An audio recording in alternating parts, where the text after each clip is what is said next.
Buenas noches, buenas tardes.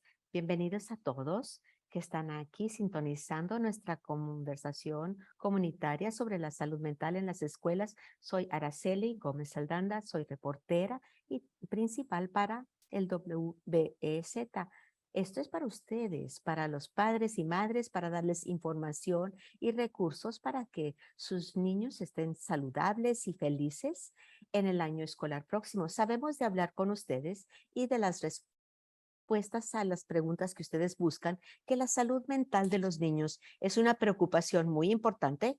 Antes de entrar al programa, quieres recordarles que tenemos interpretación en español en vivo a disposición de ustedes, gracias a nuestra intérprete Catalina María Johnson. Si quieren acceder en español a la interpretación en vivo, por favor, pasen a Zoom. Ahí está el enlace en la sección de comentarios en YouTube. Si tienen cualquier pregunta, necesitan ayuda, con todo gusto les vamos a ayudar. Si quieren escucharla en español de nuevo, pueden dirigirse a Zoom, hacer clic en el enlace de la sección de comentarios de este video en la página de YouTube, y si necesitan ayuda, dejen un comentario y alguien se comunicará con ustedes. Claro, no es ninguna sorpresa que muchos de ustedes estén preocupados de la salud mental. El año pasado se hizo una encuesta en el gobierno federal y el 37% de los niños de edad de high school tenían salud mental muy pobre, y esto el otoño pasado, la Academia de Pediatras declararon que la salud mental era una crisis, emergencia nacional. Y claro, la salud mental, los cuidados, los servicios son inaccesibles para muchas familias. Hay barreras financieras, culturales, informacionales, personales, y el navegar todo eso es un reto, y por eso WZ, Illinois Latino News y el Chicago Report están trabajando con nuestros aliados comunitarios para hacer una encuesta y saber qué preguntas tienen ustedes en cuanto a la salud mental. Ustedes nos hablaron de bullying, trauma, aislamiento social, la seguridad en la escuela, el estrés y el duelo. Hemos escogido un panel de expertos. Queremos responder a el mayor número de preguntas que podamos y hablar de los recursos para ustedes, y los pueden ver en línea. Está wbz.org y guión mental health. Eso también lo vamos a tener traducido en las próximas semanas. Entonces, cuando esté listo, les avisamos en español. Y la página de recursos lo está diciendo en español, está en un par de semanas lo van a poder ver y se los vamos a enviar por correo electrónico. Si tienen cualquier pregunta para los expertos, por favor, dejen un comentario en YouTube o donde sea que estén mirando, y escucharán la respuesta probablemente en el programa. Entonces, por favor, pónganlo en el YouTube, el comentario o donde esté viendo la conversación, y intentaremos responder en el programa.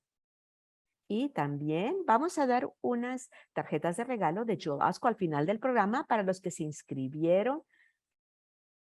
Y gracias a Joel Osco, que ya sé, muchas personas están listas para hacer las compras para el año escolar. También nuestros aliados, muchísimas gracias, Association House, los organizadores, los miembros del Chicago Lang Mom Squad Facebook, que nos ayudaron a inspirar la conversación. Primero, vamos a hablar de los asuntos de salud mental que tienen muchos niños y muchos adolescentes, y donde pueden buscar apoyo. Y también vamos a ver qué apoyo hay en las escuelas y qué están aprendiendo los niños acerca de la salud mental, la salud emotiva o emocional. Y también vamos a hablar de cómo ayudarle a los niños y los adolescentes a responder al trauma y los eventos mundiales estresantes. Vamos a comenzar con la doctora Tara Hill, psicóloga y asesora de salud mental en Lurie Children's Hospital. La doctora Hill colabora con organizaciones para tener sistemas de apoyo informados entre uno y también de competencia cultural. También tenemos a Mira Rodríguez, la supervisora de salud comunitaria para Social House y para Humboldt Park. Y tenemos clínicas de salud mental en toda la ciudad. Bienvenidos a Mayra, muchísimas gracias. Entonces, vamos a comenzar con algunos de los puntos fundamentales y básicos. Tenemos preguntas acerca de Chevron, que pregunta, ¿cuándo se ve el comportamiento del niño como un problema de salud mental o cuándo es lo normal y qué es ya un asunto de salud mental o de salud normal? Yo creo que cuando hablamos de la salud mental en los niños es difícil diferenciar entre lo que es típico, normal, el comportamiento de adolescentes, el comportamiento realmente alarmante. Entonces, muchas veces, como tenemos adolescentes que se están desarrollando, sus cerebros se están desarrollando y a veces pensamos, ay, eso es lo normal, son adolescentes, pero cuando empezamos a ver patrones, diferencias en el comportamiento, algo que es anormal para ese niño o niña, o a lo mejor se la pasan durmiendo, o a lo mejor también están comiendo más o comiendo menos, o necesitamos empezar a hacer preguntas porque allá hay diferencias. Esto es algo que vemos en cuanto a los niños y tenemos que ver si ese cambio sigue. Yo creo que muchos padres y madres, muchas respuestas dicen, están preocupados del estrés, de la ansiedad. Entonces vamos a hablar de la ayuda profesional. Pero, ¿qué pueden hacer los padres y madres para ayudar a responder a todo esto?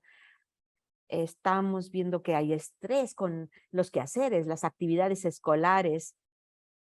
Hay una madre dice, mi hijo o hija ya está entrando al segundo año y ya estamos preocupados de la secundaria. ¿Qué vamos a hacer? ¿Cómo podemos ayudarles cuando hay estresantes en la escuela?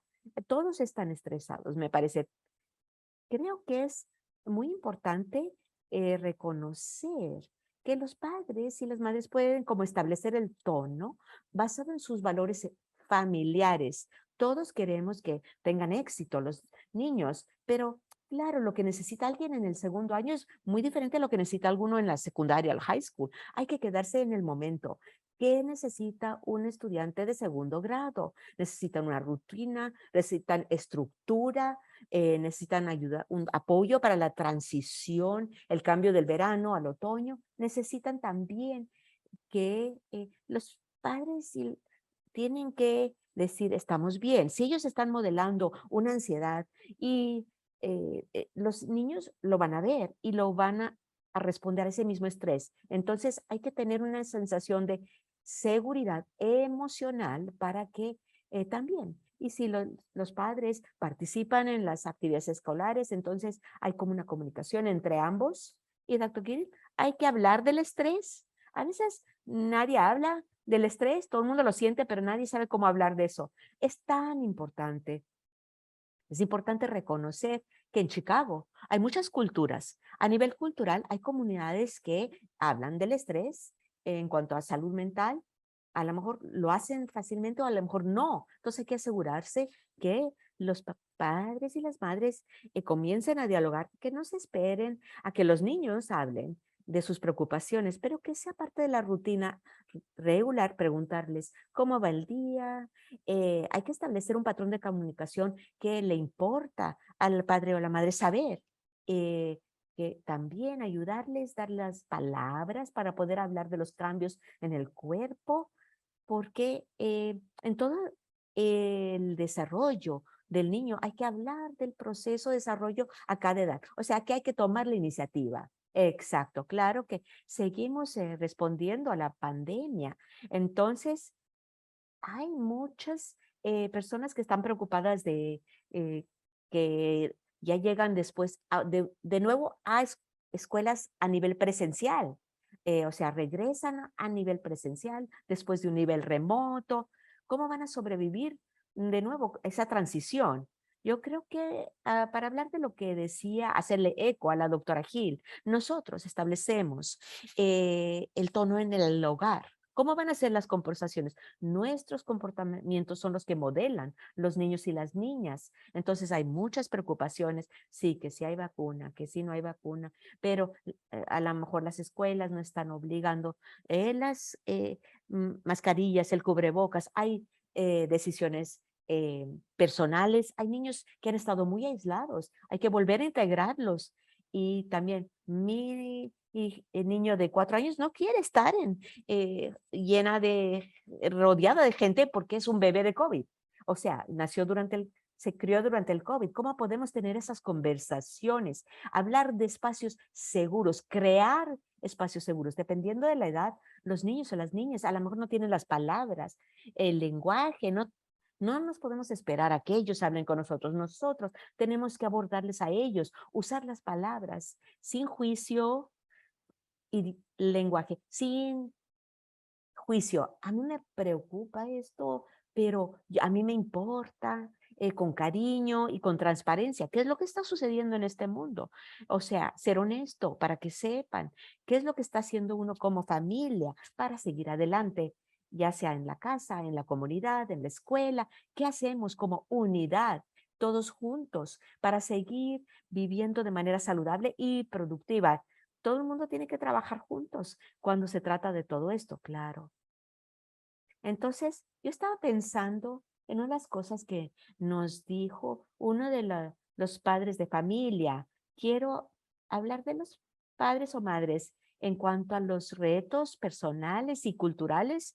Al hablar de la salud mental, claro que ya hablaron de eso. Janela dice, pues, ella estaba en vive en un vecindario en su mayoría afroamericano, en el lado sur. ¿Cómo puedo que yo, mis hijos y mis nietos ¿cómo podemos hablar de la salud mental con comodidad, la doctora Gil? Pero a ver, ah, ¿cómo respondemos a Janela sobre esto?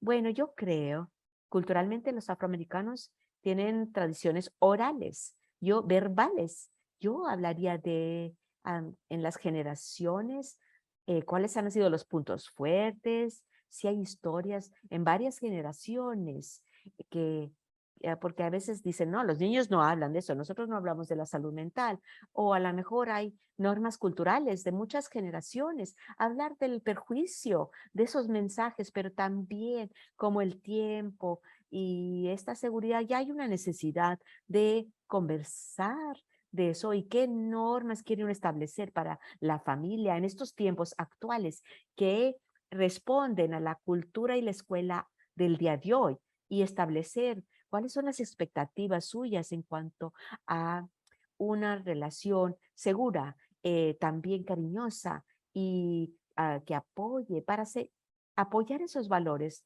No podemos evitar las tradiciones culturales, pero tenemos que tener la oportunidad de tener y pensar qué debemos de tener y qué podemos realmente tener como parte de nuestra historia. Y Mayra, usted también habló de eso, pero usted tiene una población latina en Humboldt Park y usted ha hablado de estigmas culturales, de la salud mental. ¿Cómo abordaría usted esta situación? ¿Cómo hablo con mis hijos acerca de la salud mental?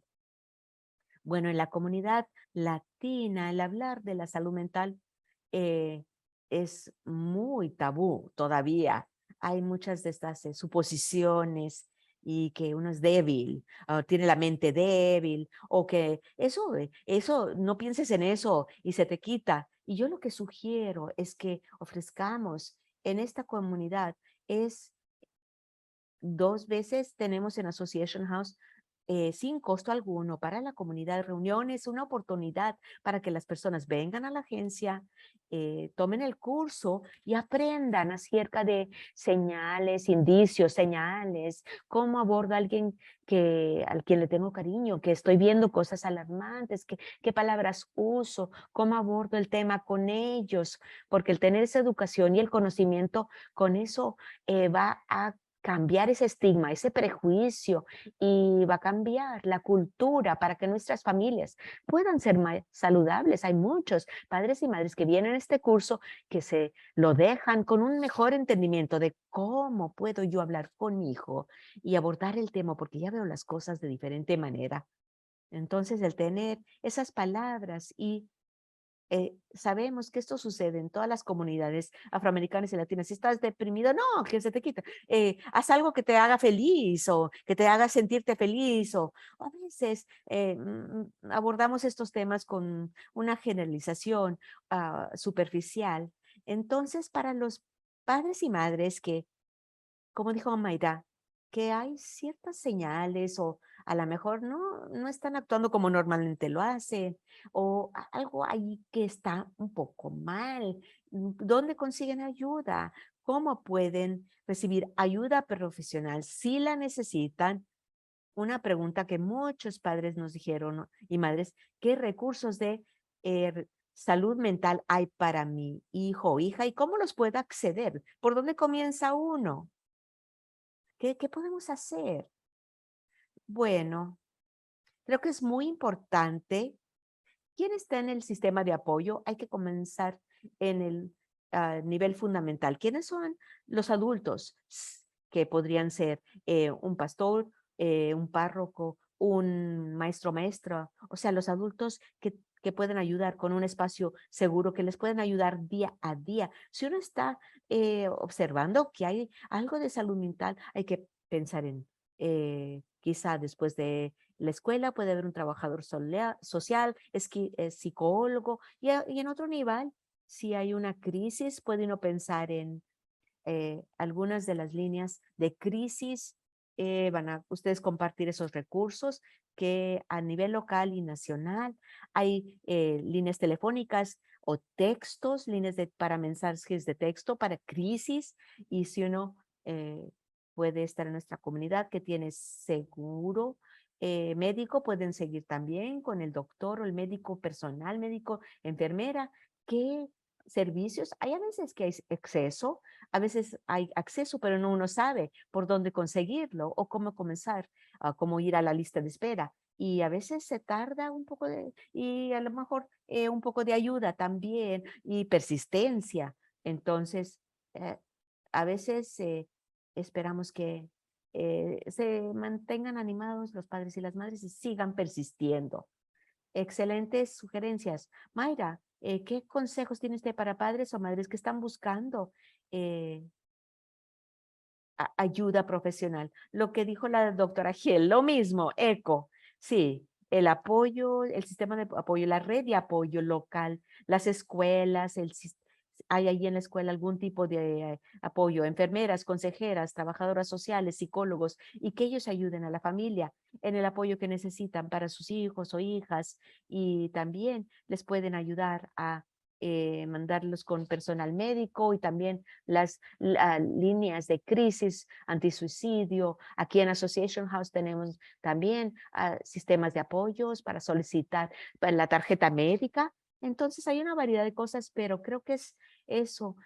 No solamente, a ver, uno no sabe dónde comenzar y la presión, como uno no tiene que hacerlo solo. O sea, vean quién en su alrededor, en la vecindad, realmente ayuden a hacerlo juntos y hacer preguntas, pedir ayuda, porque en las comunidades afro y latinas es difícil pedir ayuda, es difícil decirle a alguien, yo necesito ayuda, pero hay que hacerlo, hay que cambiar eso también. Y también cuando las personas piden ayuda, se vuelve complicado el seguir adelante, entonces encontrar ese apoyo es muy importante. Entonces, como ya mencionamos, tenemos en línea wbz.org y el guión Mental Health en un par de semanas también va a estar en español. Doctora Gil, usted lo mencionó, que hay muchos padres eh, con los que hablamos y dicen que hay listas de espera larguísimas y que carecemos de recursos. ¿Qué hacemos? A veces hay listas de espera o está bien complicado. ¿Cómo lo hacen? Bueno, varias cositas. Uno, comenzar con el pediatra, la pediatra, con el personal médico. ¿Hay alguien en la red? ¿Hay alguna relación dentro del hospital o clínica donde uno recibe los servicios? Entonces, no es infrecuente el tener una lista de espera, pero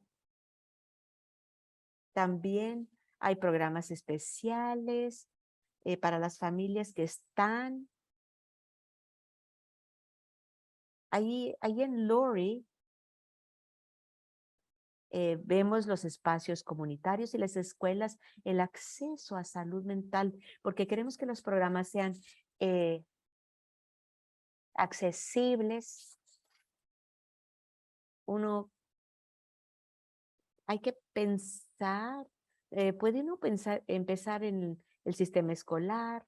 Creo que van a hablar en cuanto a las escuelas públicas, pero Mayra también habló de la salud mental. em, Hay equipos multidisciplinarios para ver cuáles son las necesidades de los estudiantes que están teniendo dificultades en la escuela. Y es una manera de también eh, evitar lo de la lista de espera. A veces no le ayudan a los padres para que no se sientan desamparados. Es una manera muy natural de obtener servicios en el ambiente escolar o en el ambiente en el que está el niño. ¿Y qué obstáculos hay normalmente, Mayra? ¿Y cómo puede uno sobreponerse a esos obstáculos? Bueno, en cuanto a los servicios, de nuevo, es no tener el conocimiento, no necesariamente, o sea, como no saber dónde accede uno o no saber lo que existe. Entonces, de nuevo, hay individuos que sí pueden ayudar, como el equipo de salud mental en la escuela, hablar con un párroco, un pastor, ir con las organizaciones locales. Lamentablemente, hay que a veces trabajar duro y abogar a favor de uno mismo, y a veces es más trabajo de lo que debería de hacer, pero cuando estamos hablando de salud mental y los jóvenes, uno quiere realmente responder lo más pronto posible. No quiere uno esperar años y años y luego uno está tratando de responder y ya son adolescentes, ya son adultos. Hay que comenzar cuanto antes con tratamiento o con lo que sea, el apoyo, porque el tratamiento puede ser diferente para cada niño. Creo que las familias necesitan saber que se puede uno recuperar y mejorar, que tenemos que comunicarles con los hijos, hijas, que no es culpa de ellos, que ellos no manifestaron esto, que no están solos, que en el camino, por este camino, ¿qué estarán pensando? Esos los niños y niñas, ¿qué es lo que están experimentando ellos a nivel interno? Hay que apoyarles con cariño. Gracias, sí, seguramente. Bueno, esas son ideas maravillosas para nuestros padres y madres. Quiero terminar este segmento con rápidamente, les voy a preguntar a todos los panelistas. Sabemos que CPS comienza el lunes. Si pudieran darles la alternativa, eh, un poquito de tarea, ¿qué es lo que pueden hacer los padres o las madres? ¿Qué tarea les vamos a dar para ayudar a sus niños a mantenerse saludables a nivel mental? Yo diría, cuanto antes hay que empezar. Yo sé que, o sea, hay que ensayar, hay que em, ya ciertos límites en cuanto a medios sociales, en cuanto a irse a la camita, porque ya el cuerpo y la mente tienen que estar preparados para el año escolar. Y Mayra, yo diría de muy intencional de darse el tiempo, pasarse el tiempo con el niño o la niña y relajarse y pensar en el tiempo de calidad que hay, hablar de lo que uno quiera, pero que sea relajado, con toda la intencionalidad. O sea, no siempre ir corriendo de un lado para otro. Y sí, claro, a veces es muy estresante, mucho y ocupado esta época. Gracias. Mayra, gracias por sus ideas. Vamos a ver la doctora Gill después. Regresa con nosotras, pero vamos a hablar con nuestros otros panelistas. Muchísimas gracias, Mayra. Muchísimas gracias, doctora Gill.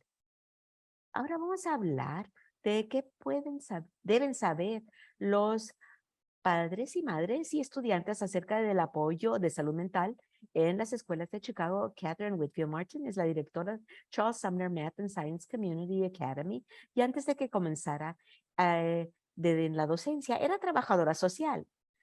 Hola, ¿qué tal?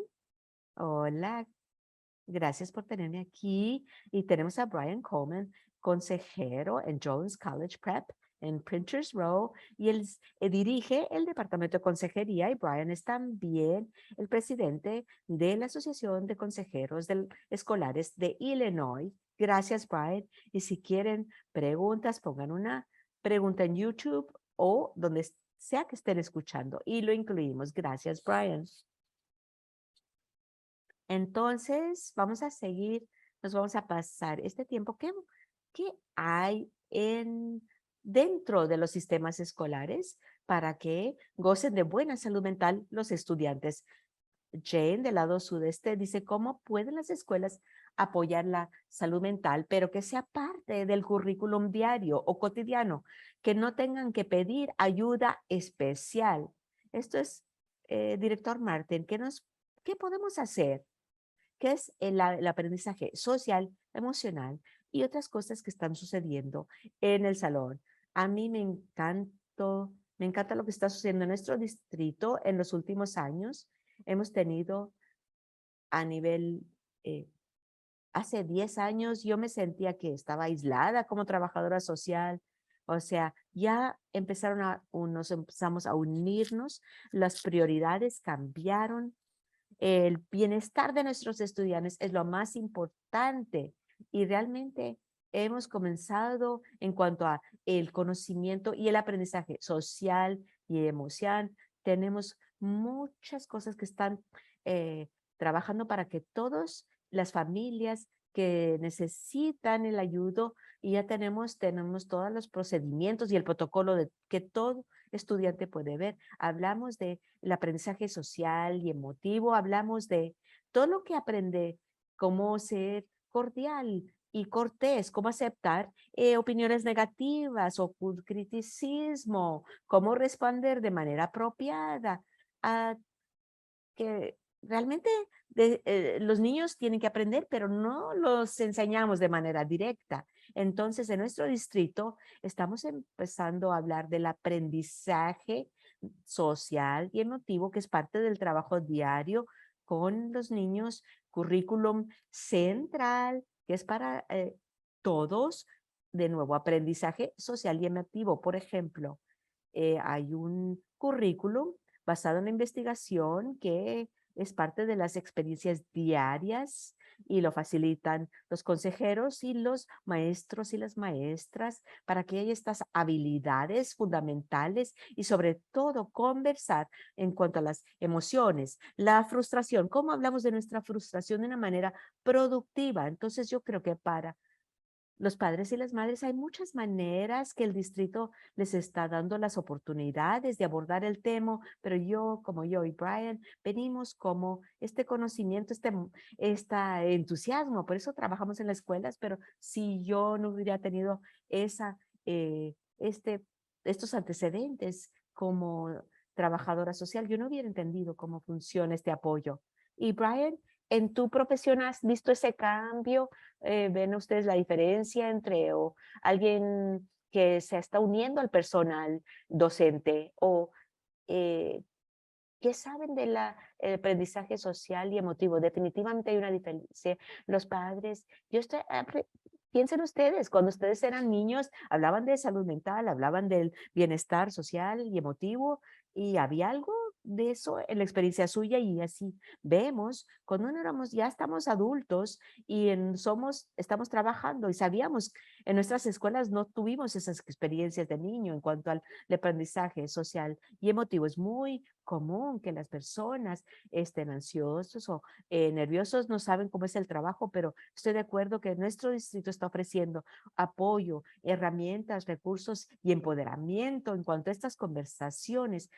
Dice esta mamá, ¿cómo podemos tomar la iniciativa, ser parte de la experiencia eh, escolar? Estamos empoderando a nuestros administradores, consejeros, maestros, nuestra seguridad, nuestros estudiantes, tener conversaciones significativas, todos juntos, estamos hablando, poniéndole nombre, el trauma, cuál es todo esto es parte de una conversación, una intervención que es para el beneficio de todos los estudiantes. Y hablamos, Brian, de las diferentes actitudes culturales en cuanto a muchas preguntas que los niños afro y afroamericanos y latinos, ¿cómo les enseñamos? ¿Cuál es un método culturalmente competente a nivel cultural? Hay que ver dónde están los estudiantes, hay que escuchar en sus propias palabras de esos estudiantes. Cuando yo digo salud mental, ¿eso qué significa para ti? Cuando hablamos de estrés, cuando hablamos de mm, cómo manejamos y respondemos el estrés, la ansiedad, ¿qué es la ansiedad?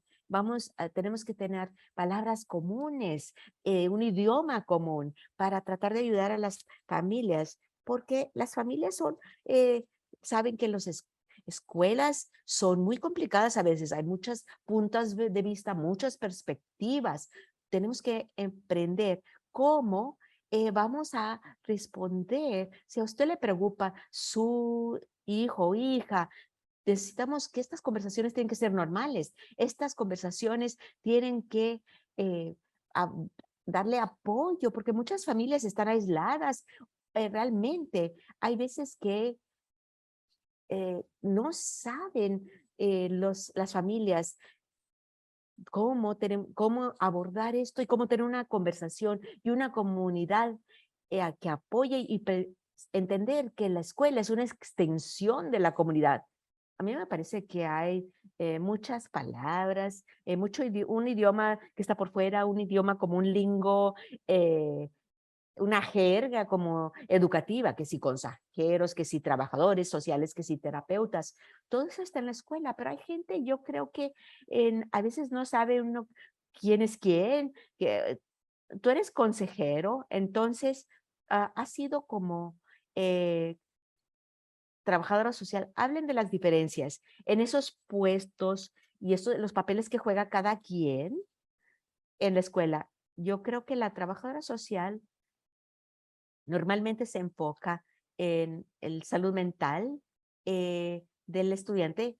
Tenemos los recursos. ¿Qué es lo que necesitas y cómo te conecto con ese recurso? ¿Qué te puedo dar de información, consejería? ¿Qué te van a poder dar? Al amor hay problemas de nutrición, alimentos, vivienda. Es el cómo, qué hacemos para corregir la situación de la mejor manera, de manera inmediata y darte los recursos si necesitas otra consejería. Y luego hay ciertas cosas que puede hacer servicios personales, pero normalmente solamente si tienen un IEP. Hay trabajadoras sociales que son parte del plan individual. Yo estoy trabajando con Caterina sobre esta meta y los padres participan en ese plan y la creación de ese plan, pero eh, no es que no haya acceso en una emergencia, pero para que las familias entiendan que cuando se habla de los casos o que no está aquí la trabajadora social, hay que hablar de eso, pero yo diría es la diferencia más importante en cuanto a las trabajadoras sociales en CPS, en las escuelas públicas de Chicago. Y IEP, ¿qué son los IEPs? Son planes individuales educativos. Es un documento legal que realmente es como el esquema, cómo va a aprender ese niño queremos que prospere ese niño, que florezcan sus habilidades. Entonces estamos viendo que a lo mejor necesita apoyo en matemáticas, o a lo mejor le va mejor si no tiene un grupo grande, sobre todo si tiene que estar todos los días en matemáticas. En 20 minutos la vamos a sacar para que esté trabajando a un nivel más personal.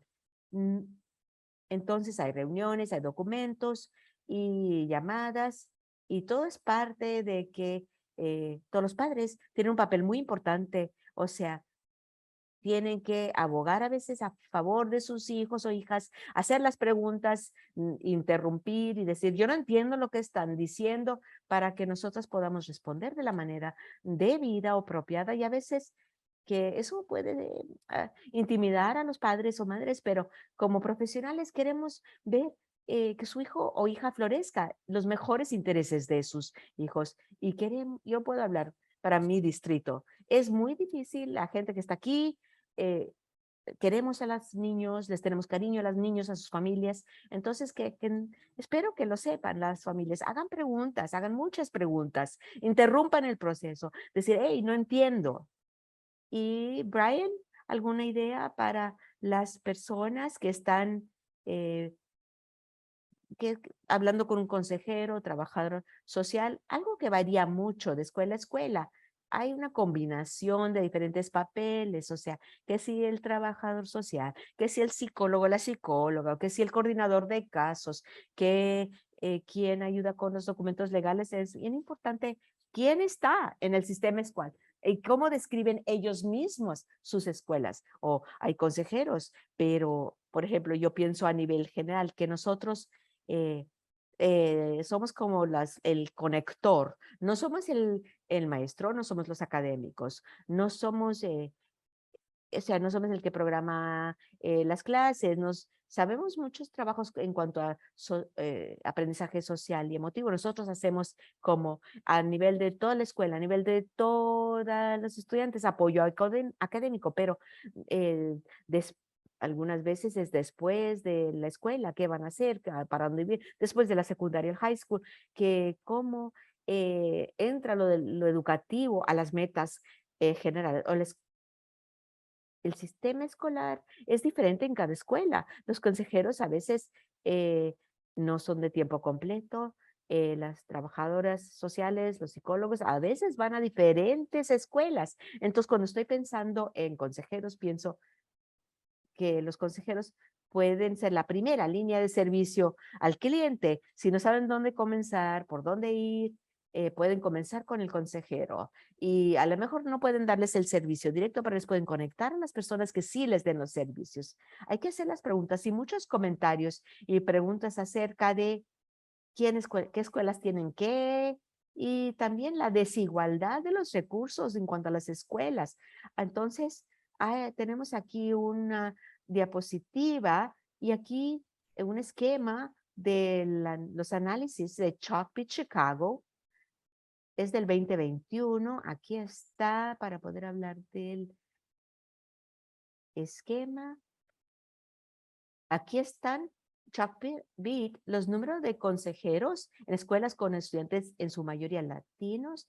501 estudiantes, promedio estudiantes por cada consejero. Y cuando había una mayoría de estudiantes, suben a 665. Hay escuelas que un consejero tiene responsabilidad por 1000 o más estudiantes. Entonces, las recomendaciones, 250 estudiantes por consejero. Esa es la norma de la Asociación de Consejeros Escolares. Aquí está este informe de Chalkbeat, el promedio, 626 a nivel del estado, estudiantes por consejero, y son o sea, de los más altos del país. Y cuando vemos a las escuelas afroamericanas o con estudiantes afroamericanas en su mayoría, hay menos un número de casos por consejero, mientras mayor número de estudiantes haya. O sea, hay menos estudiantes inscritos, pero estas son cosas que la gente comenta mucho, los padres y madres comentan mucho.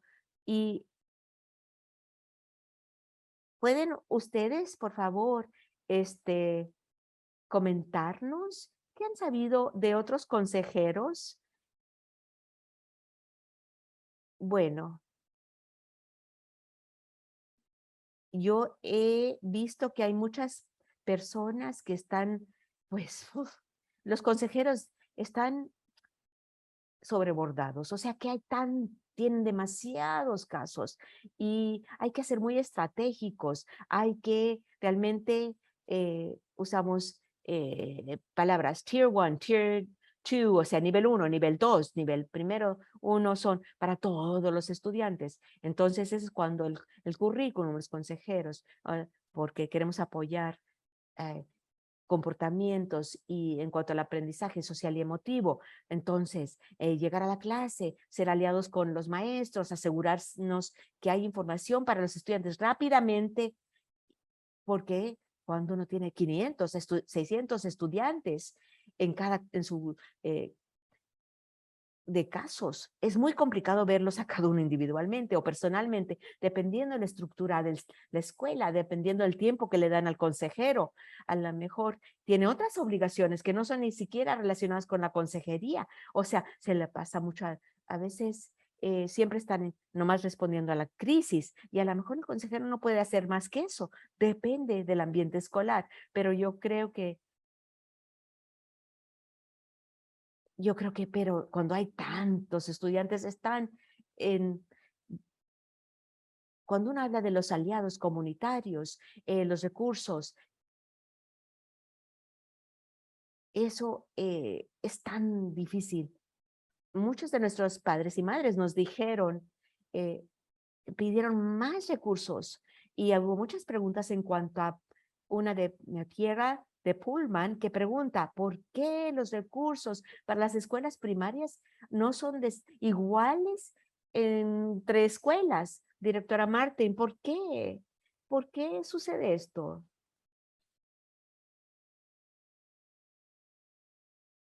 Eh, a veces hablemos de que, por ejemplo, dicen que el niño que llora es el que mama. O sea, hay que realmente alzar la voz, sacar la voz. En mis antecedentes como trabajadora social, o sea, si hay dos consejeros, aunque hayan, ellos no lo pueden hacer solos. Tenemos que depender de los aliados comunitarios, de las relaciones comunitarias para poder realmente responder a estas situaciones, para darle el apoyo necesario a los estudiantes, sea cual sea la necesidad de ese estudiante. Me voy a conectar con un recurso comunitario para que puedan responder a ese niño, a ese padre o madre. Hay que pensar en eso.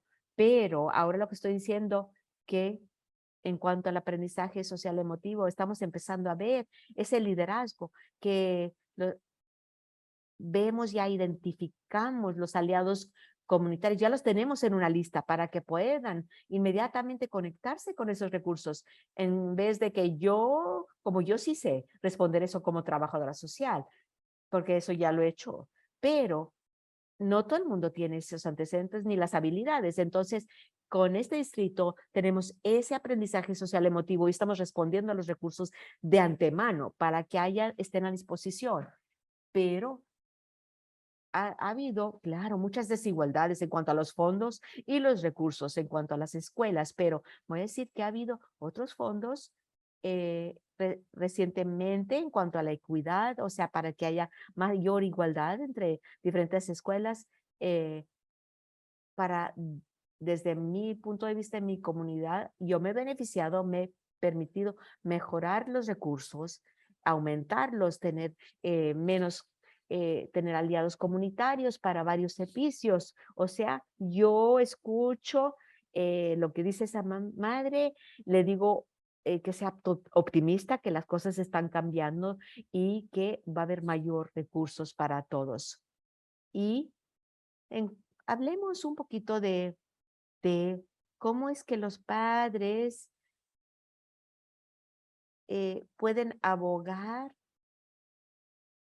a favor de sus hijos. Porque una pregunta anónima que dice, a mí me ayudaría a saber qué es razonable, cuál es la expectativa razonable en cuanto al contacto con las maestras. Yo a veces digo, yo a lo mejor, ¿será que quiero demasiado o no quiero, no, mis expectativas son muy bajas?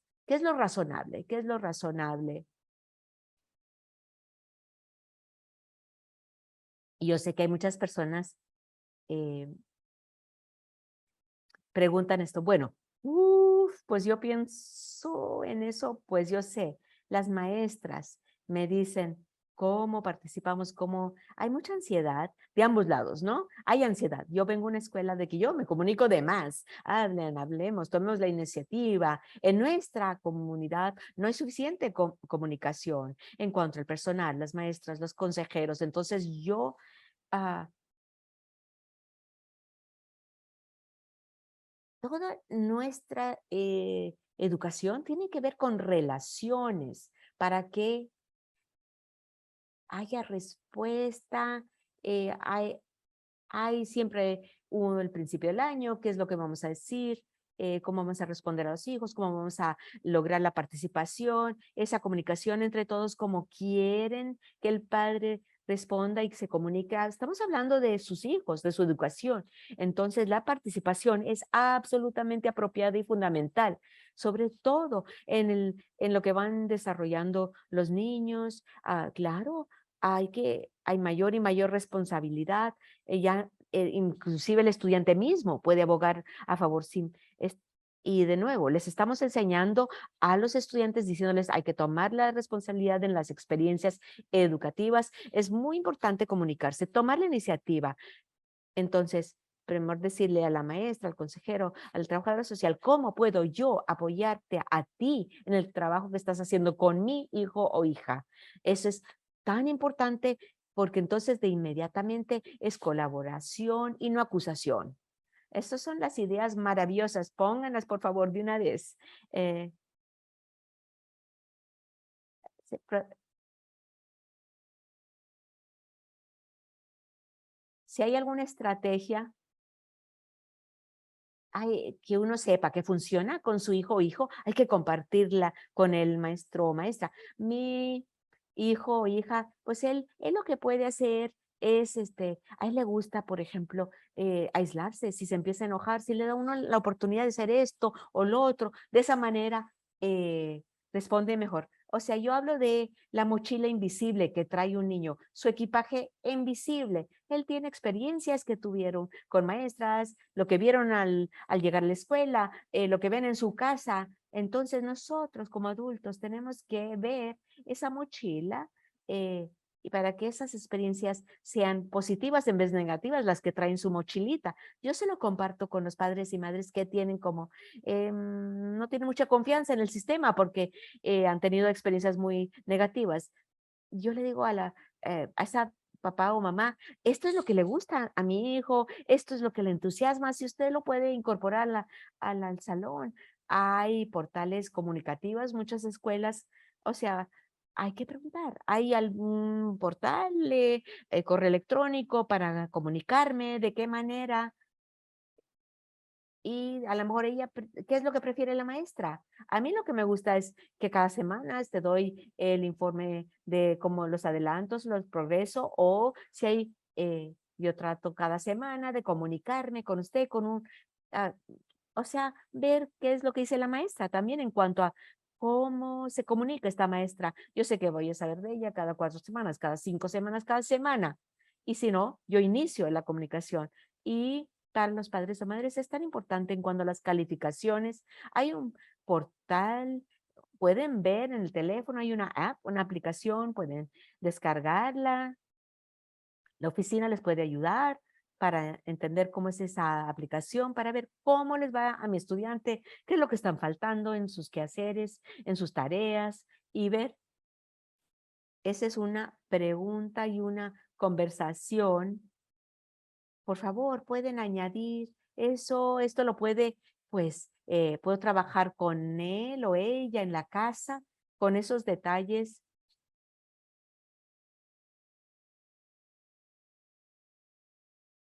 O sea, todos los niños o niños son especiales, pero es uno de 30 personas. Entonces, hablen con la maestra para que sepa qué es lo que funciona con su hijo o hija.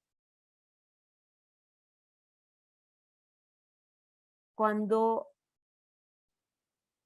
hablamos Usted ya lo comentó, la desconfianza en el gobierno, en las instituciones oficiales.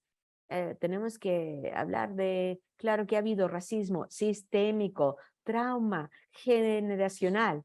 Entonces, si hay un padre o madre de familia que trae esa mochilita invisible, yo diría respirar profundo y realmente pensar qué es lo que quiere uno que sea la conversación.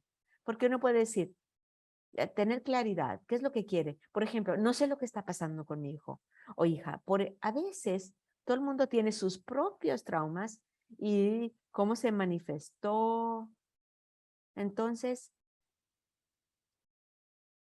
esto es lo que me preocupa, con quién puedo hablar y si no está en una zona privada, sobre todo en primaria, la oficina es como la sede de la estación de trenes, o sea que hay que preguntar, ¿puedo hablar, por favor, en otra situación más privada y no estar ahí en medio de todo público? Entonces, ¿qué es lo que uno quiere? ¿Qué resultado quiere uno? ¿Qué es lo que quiere tener para saber para que yo sepa para dónde te dirijo y con quién te conecto? Porque yo realmente, todo el mundo que está trabajando en la escuela, a nivel de la nación, todo el mundo, hay carencia de maestros, carencia de consejeros, carencia de todo el personal. Los que estamos llegando a las escuelas estamos completamente dedicados a la labor docente, a la escuela, a nuestros niños, a nuestra comunidad. Aquí estamos, todavía estamos aquí. Y tenemos una pregunta, recordarles, si la tienen, por favor, la pueden poner. Entonces, hay alguien que está, Cristina pregunta como si ya hay un diagnóstico de ansiedad con un estudiante, ¿cómo conseguimos los recursos sin que ese estudiante o adolescente se sienta presionado? Brian, ¿qué puede hacer ella? Es muy importante hablar con ese niño y cómo podemos responder a ellos. Muchas veces hay tanta presión de tomar la decisión a favor del estudiante y eso no ayuda, sobre todo ya cuando estamos hablando en la secundaria. Se trata de cuáles son los intereses, qué intereses tienen. Hay escuelas, clubes, cuáles son las alternativas en la comunidad y comenzar aquí hay una serie de alternativas. ¿Qué es lo que te gustaría hacer a ti? Y darle quizá al estudiante como un punto de entrada. A lo mejor es una actividad en cada semana, a lo mejor es ir, no sé, en los próximos meses intentemos por lo menos ir a una reunión o vayamos a un club, veamos cómo nos va, porque estamos hablando de depresión y ansiedad. O sea, sobre todo se trata de que sea normal el hacerle un chequeo con los estudiantes. ¿Cómo se están sintiendo? ¿Qué es lo que están haciendo? ¿Cómo podemos apoyar? Los estudiantes siempre me dicen, mi mamá me dijo que yo tengo que hacer tal. Y es cierto, pero dejar que lo diré el mismo estudiante, sobre todo ya en la adolescencia. Y antes de que cerremos esta parte, quiero hablar un poco de los estudiantes de CPS y si son extranjeros o si prefieren el español. Yo sé que no saben cómo usar, no saben de salud mental o no saben cómo usar el español. Brian, si hay alguien que está escuchando que el inglés es el segundo idioma, ¿o qué pueden hacer? Lo primero es relacionarse con la escuela y que quieren el apoyo. Las escuelas no saben lo que no saben, a lo mejor no saben lo que necesita. Hay tantas herramientas que, o sea, somos un distrito enorme, tenemos muchos recursos, pero también somos muchos módulos, somos tan grandes, entonces hablen, tomen la iniciativa, realmente la directora Martin ya lo comentó. Pueden ustedes con franqueza hablar de la desconfianza. Eso es muy real les estamos pidiendo que sean vulnerables, que sean, que, que digan, esta es una preocupación que tengo y este es el trauma que tengo y por eso no me gusta colaborar, no quiero casi participar y las escuelas pueden responder, pero primero tenemos que saber quiénes son ustedes, qué es lo que necesitan, conocerlos. ¿Y las escuelas hablan de la salud mental con los padres y madres? Yo creo que los estudiantes saben muy bien eh, los, los problemas que tienen, pero ¿qué, ¿cómo conectamos a los padres y madres? Sí, varía de escuela a escuela. Vean, ¿hay alguna asociación de padres y madres eh, y tutores? Uno no está solo, no tiene que hacerlo solo o sola. Es tan importante que las escuelas ofrezcan esa información. ¿Qué es lo que estamos haciendo en las escuelas? ¿Qué recursos existen? Pero requiere participación. Y como ya hablamos, ¿cuál es el compás de respuestas? ¿Dónde están cuándo, qué tan seguido vienen las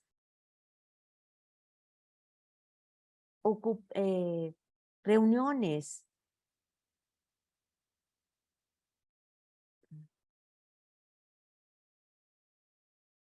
Antes de terminar, esta es otra pregunta. ¿Qué quehacer o tarea hay para los padres y madres? Si les pudiera dar una tarea, facilita una tip, una pista para que ayudar la salud mental y la felicidad de los niños antes de comenzar el año, escolar. Tiene que haber una rutina que sea abierta, no que sea, ¿cómo está la escuela? Bien, ¿cómo te fue? Bien, más bien, dime 3 cosas buenas. O sea que hay que extraerlo, pero darles una pregunta abierta para saber cuando las cosas cambian, pues, se están todos diciendo, a mí me encanta esto, y luego hablar con la maestra, a lo mejor dice el niño, me encantan las matemáticas, entonces decirle a la maestra, le encanta a mi hijo o hija las matemáticas. O sea que, y luego decir, uy, como que ya no les gusta o las calificaciones van mal. O sea que em, a veces hay que ser bien persistente con los niños y claro, cuando se vuelven un poco mayores, a veces se aísla más. Al contrario, más bien, uno quiere estar en ese círculo de ellos para que puedan hablar y para que tomen las mejores decisiones cuando tienen mayor autonomía. Entonces, a mí me encanta, a mí me encanta, yo hablo mucho con mis maestros y los padres, es crear esa rutina con detalles. Que si, ¿cómo te fue? Bien. ¿Ya terminaste? Sí. No. Preguntas abiertas. Excelente. Y Brian, una ideita que puedan aplicar. Yo tengo como 3, ¿eh? Ah, 3. ¿Te puedo dar 3? Mira, primero, el chequeo es el check-in. Sí, un modelo que uno puede seguir con el estudiante y ser, bueno, un poquito metiches. Bueno, no solamente metiches con los niños, metiches con la escuela. Primero, aprendan la escuela. ¿Quiénes son los apoyos? Hay consejero, hay trabajador social, hay psicólogo escolar, hay enfermera, ¿quién hace qué? ¿Quién es el primer contacto? Hay una asociación de padres, madres, tutores, saber para que uno pueda apalancar esa red de apoyo o sobre todo en lo que va pasando. Hay, luego, ahí todo está bien, pero luego, después, la gente está, ¿y ahora qué hago? ¿Ahora qué hago? ¿Con quién hablo? No, yo ya sé el apoyo, si hay un problema, ya sé a dónde dirigirme, qué pasos tomo. Esa información la tienen que tener cuanto antes. Y podremos hablar de esto muchísimo más, pero gracias a Brian y a Catherine por unirse a nosotros. Maravillosas ideas. Gracias. Excelente. Muy bien. Ahora hablemos del estrés. Hay tanto estrés. Nuestro próximo panelista son expertos peritos con los niños y los adolescentes en ayudarles a procesar, a digerir información, pero sobre todo traumas y dificultades. Aquí están los panelistas con comentarios. Háganos comentarios en el chat, por favor. La doctora Gil está de nuevo, psicóloga y especialista de salud mental en Lurie Center for Childhood Resilience. Y la doctora Gil está Lucía del Rincón Martínez, es psicóloga, especialista en trauma en la Ravida Children's Hospital. Lucía y la doctora Gil, gracias por estar con nosotros. La doctora Gil no se fue muy lejos y regresó con nosotros. Entonces, hablemos. ¿Qué es lo que ha pasado en los últimos años? O sea, mucho estrés y obvio casi trauma o trauma, pandemia. Estamos viviendo momentos de violencia, de armas, de cambio climático, racismo sistémico y tantas cosas parecidas. ¿Cómo estamos respondiendo a todo esto? Brett en Irving Park pregunta, ¿cómo van a poder los niños digerir toda esta violencia y confusión en el mundo? ¿Y es diferente de otras generaciones anteriores? ¿Ha cambiado? ¿Han cambiado las cosas? Lucía, una pregunta. ¿Qué han visto usted al ver a los niños?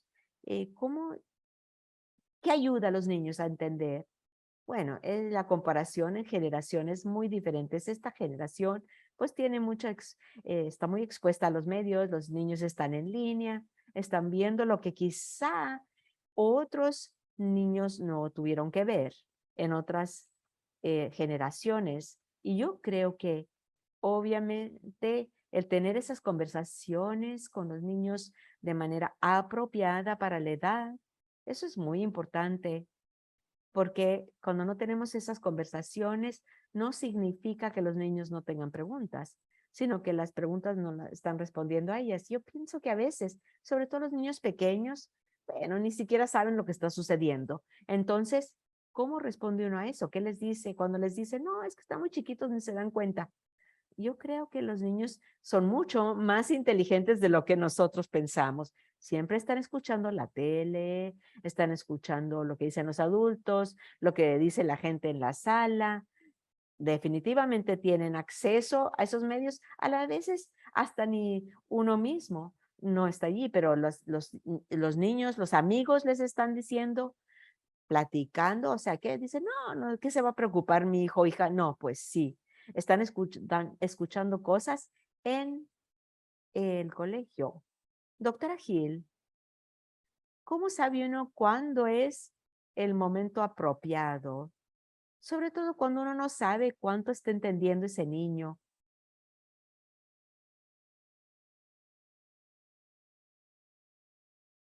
No te podemos escuchar, doctora Gil. No podemos escuchar. Ah, yo creo que es muy importante normalizar el tiempo de conversar, ya sea en el coche, cuando uno va de un lado al otro, para que los niños puedan escuchar. Pero no solamente escuchar, pero hablar de lo que o a lo mejor en la comida, a la hora de la comida, o si están comiendo en diferentes sitios, hay que traer a familia, unirla, si no todas las noches, varias noches por semana, porque eso es muy importante, tener realmente eh, ese espacio para que el evento actual, cuando es volátil, difícil, violento, difícil comprender ese momento real, ya ya tenemos palabras, ya hemos ensayado conversar. Entonces, es natural proteger a los niños, pero es difícil protegerlos. eh, la protección en el mundo tiene que ver con los mensajes, o sea, no hay que protegerlos de la información, no expónganlos, no, va a haber tele día y noche, 12 Entonces, sobre todo después de que ha habido algún evento difícil y alarmante, pero más bien decir, ¿cómo vamos a hablar de esto con los niños? Hay pues, veces es leer el periódico, a veces ver la tele, a veces es hablar de historias generacionales, hablar de el racismo sistémico. Es similar a lo que sucedió en el movimiento de los derechos civiles. Entonces, decir, sobrevivimos eso y esto, hay oportunidades de aprender de lo que hicimos en el pasado. Y yo creo que ese tipo de estrategias funcionan. De manera similar, muchos padres y madres hablaron de la seguridad en la escuela y lo de los tiradores activos, los ensayos para responder a tiradores activos. ¿Cómo Lidia dice qué otro tipo de apoyo van a tener los estudiantes para responder a esta situación de tiradores activos y la seguridad? Doctora Gil, ¿puede usted responder? Es un tema bien difícil. Sí, las escuelas como CPS tienen definitivamente recursos para hablar del estrés cuando hay tantísimo estrés. O si uno piensa en todas las cosas que están sucediendo, es complicado, pero si entendemos lo que es el trauma, si entendemos lo que las estrategias en antiestrés dentro de lo que sea nuestro ambiente, nuestros ensayos, cambios en la política, las escuelas y los adultos están empezando a prepararse. A veces las familias no están preparadas, pero es nuestro trabajo que todos estemos más o menos respondiendo de la misma manera, y el ensayar esto es muy importante y tener seguridad emocional y si no se, para que los niños, eh, si no se sienten seguros y si ustedes físicamente no están seguros, ¿qué podemos cambiar? ¿Con quién debes de ir y responder? Hay que tener estrategias de qué hacer y cómo hacer cuando uno no se siente seguro y también el verificar cuáles son los niveles de estrés uno mismo y con otras personas. Es un tema muy difícil para los niños, pero uno lo ve en los medios constantemente. Sí, o sea, como dijo la doctora Gil, los padres tienen que hacer ese chequeo con amigos, amigas, antes de hablar con el niño, porque estos son temas difíciles para todos. Eso es tan difícil, nos alarma a todos y como padre o madre de familia, sobre todo, muy alarmante. Entonces hay que tener esa conversación para que uno mismo no transmita la ansiedad, o sea, regularse emotivamente con un amigo, una amiga, y ya con el niño, estar equilibrado, porque hay veces que uno piensa, eso nunca va a suceder, pero bueno, pues sí, es muy alarmante. ¿Qué podemos hacer para que tú te sientas más seguro en la situación? O sea, es interesante cuando hablamos de las palabras, el lenguaje para comunicar eso. Puede uno, ¿qué es una manera de responder que apoya y que no ignora? Hay que validar las emociones de todos, de los adultos y de los niños. O sea, yo creo que pensamos muchas veces que los niños necesitan algo en particular. A lo mejor nomás necesitan como, no necesitan emoción ni respuestas ni soluciones. Lo que único que necesitan es escuchar. Sí, eso, pues sí, claro, a todo el mundo nos da un poco de miedo, es alarmante. Quizá no como adulto, no es como una solución, pero a lo mejor el niño o la niña lo que necesita es apoyo emotivo y más bien responder, ¿cuáles son tus emociones para saber qué es lo que necesita el niño? No hay que suponer que quiere una solución completa. Cuando hablamos de las escuelas, la seguridad de las escuelas y las amenazas, o sea, esas están sucediendo en zonas aquí en Chicago.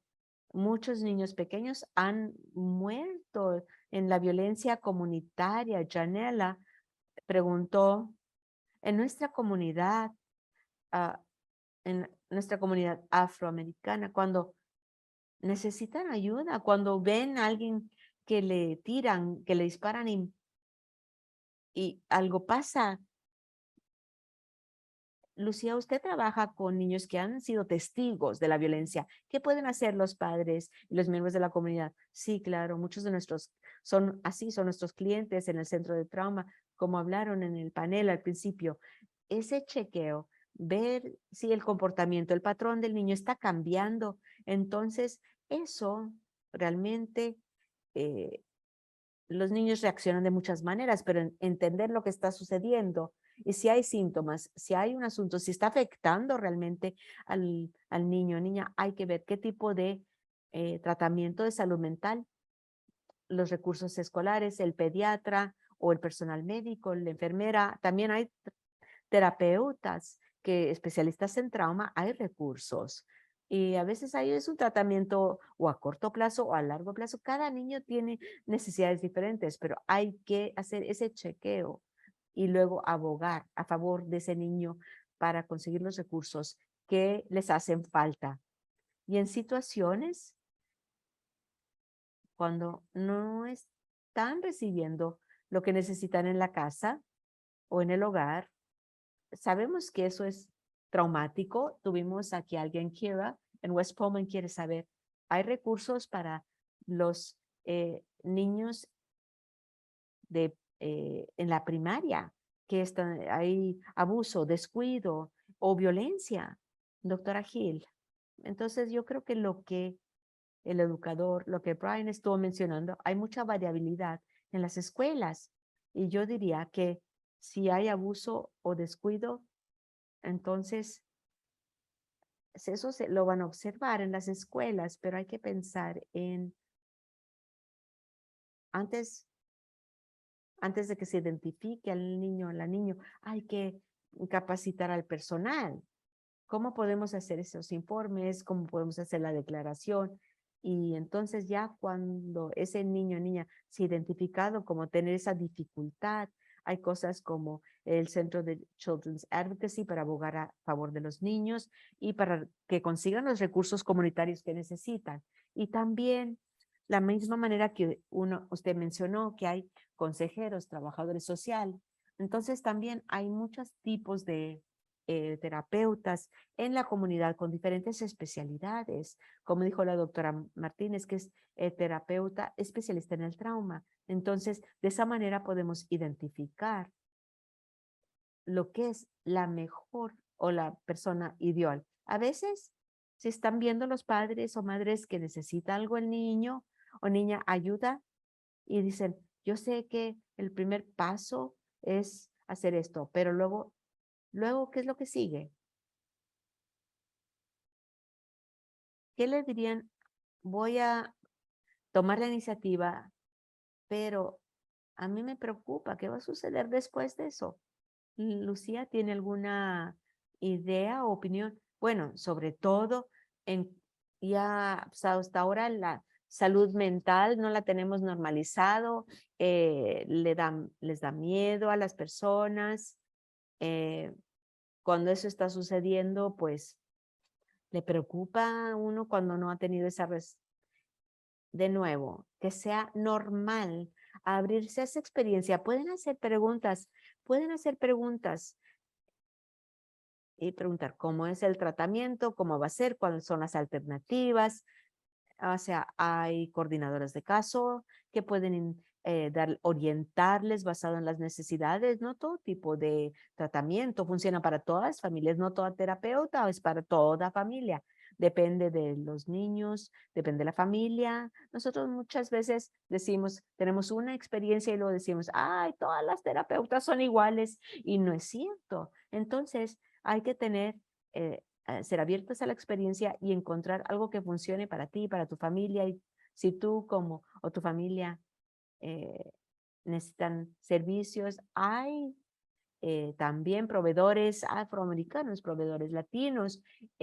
Hay recursos que existen, pero hay que relacionarse uno con ellos. Y como mencionamos, vamos a tener recursos para ustedes. Gracias por recordarme de eso. Y A ver si puede regresar la doctora Gill. Creo que tuvo quizá una situación con él. Tenemos una pregunta por video. Tiene que ver con el dormir, con el tener suficiente tiempo para dormir.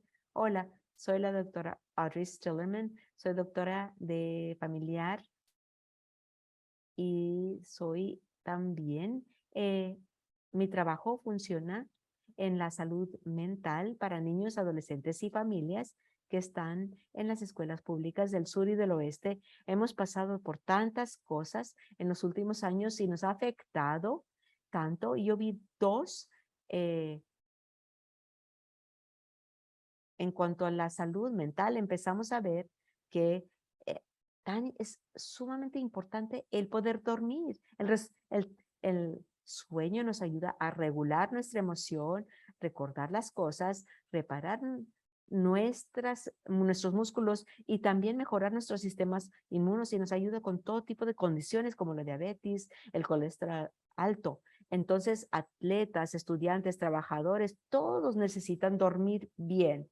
El 60% de los estudiantes en la escuela médica y el 30% de los adultos no logran dormir lo suficiente. ¿Por qué? Pues hay niños y hay familias que no tienen comida, no tienen alimentos, o tienen traumas. Nosotros no valoramos el sueño como una cultura. Comenzamos tempranísimo. Hay quehaceres, hay actividades, hay responsabilidades. Los dispositivos electrónicos también alteran nuestro sueño y también hay estresores en la casa, con los amigos, en la comunidad, la seguridad de la comunidad, el estado del mundo.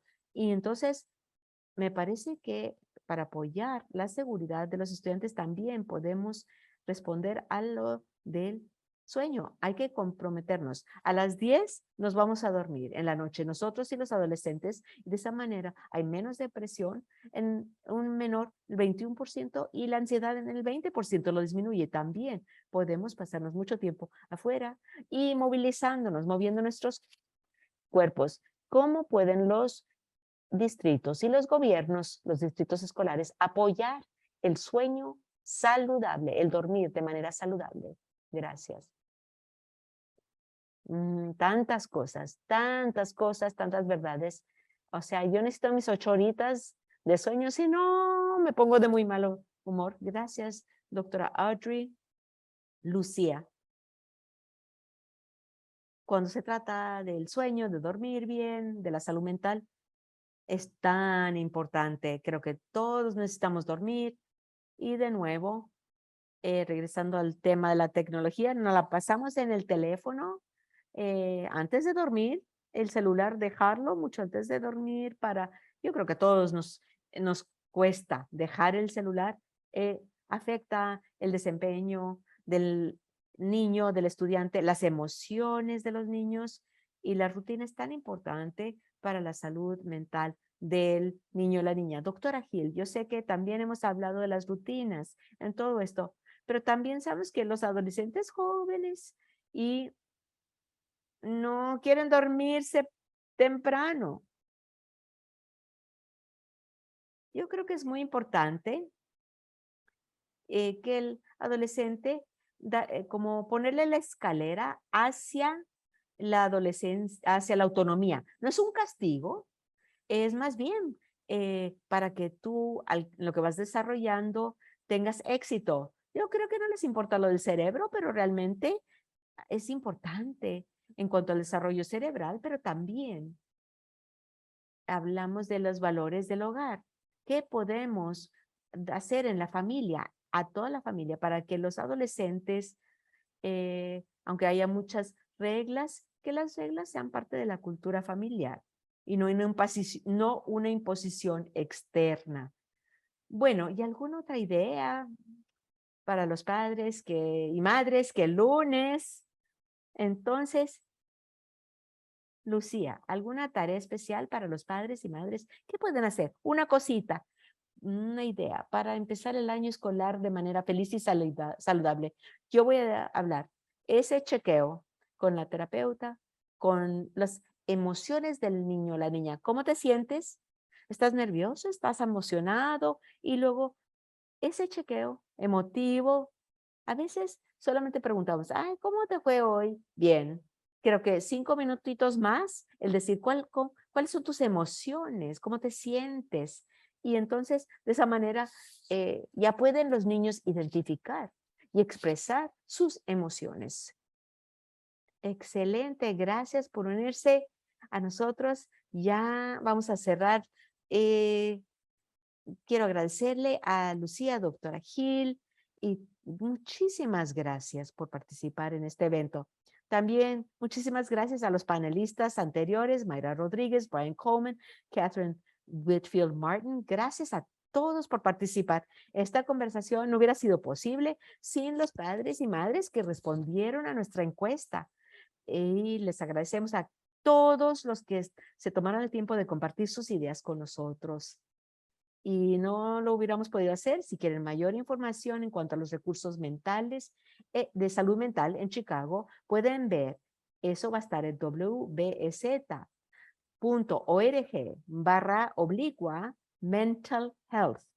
Y vamos a mandar también un correo electrónico en cuanto a la guía, en cuanto ya la tengamos traducida. Y por supuesto, queremos su opinión acerca de esta conversación, este foro comunitario. Por favor, va a haber un enlace, respondan a esa encuesta y va a estar en YouTube y Zoom en los comentarios. Por favor, llenen este formulario, respondan. Muchísimas gracias a nuestros aliados en la comunidad. Illinois Latino News, Association House of Chicago, Chicagoland Mom Squad en Facebook y Chicago Reporter.